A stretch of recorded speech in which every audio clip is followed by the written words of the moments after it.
7/8/24 புதன். பொதுக்காலம் 18ஆம் வாரம். முதல் வாசகம். உனக்கு நான் முடிவில்லாத அன்பு காட்டியுள்ளேன். இறைவாக்கினர் எரேமியா நூலிலிருந்து வாசகம். அதிகாரம் 31, இறைவசனங்கள் 1 முதல் 7. ஆண்டவர் இவ்வாறு கூறுகிறார்: அக்காலத்தில் இஸ்ரேலின் குடும்பங்கள் எல்லாவற்றிற்கும் நான் கடவுளாயிருப்பேன், அவர்கள் என் மக்களாயிருப்பார்கள். ஆண்டவர் கூறுவது இதுவே: வாளுக்கு தப்பி பிழைத்த மக்கள் பாலை நிலத்தில் என் அருளை கண்டடைந்தனர். இஸ்ரேலர் இளைப்பாற விரும்பினர்.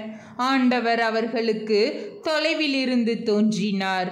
உனக்கு நான் முடிவில்லாத அன்பு காட்டியுள்ளேன், எனவே பேரன்பால் உன்னை ஈர்த்துள்ளேன். கன்னி பெண்ணாகிய இஸ்ரேலே, உன்னை நான் மீண்டும் கட்டி எழுப்புவேன். நீயும் கட்டி எழுப்பப்படுவாய்.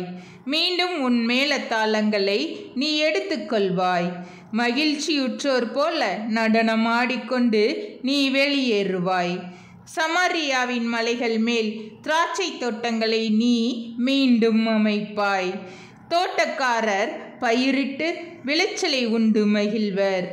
ஏனெனில் ஒரு நாள் வரும், அப்பொழுது எப்ராயிம் மலையில் எழுந்திருங்கள், நாம் சீயோனுக்கு போவோம், நம் கடவுளாகிய ஆண்டவரிடம் செல்வோம் என்று காவலர் அழைப்பு விடுப்பர்.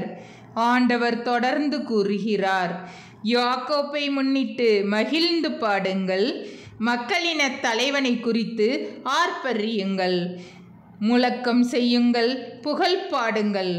ஆண்டவர் இஸ்ரேலில் எஞ்சியோராகிய தம் மக்களை மீட்டருளினார் என்று பறைசாற்றுங்கள். ஆண்டவரின் அருள் வாக்கு. இறைவா, உமக்கு நன்றி.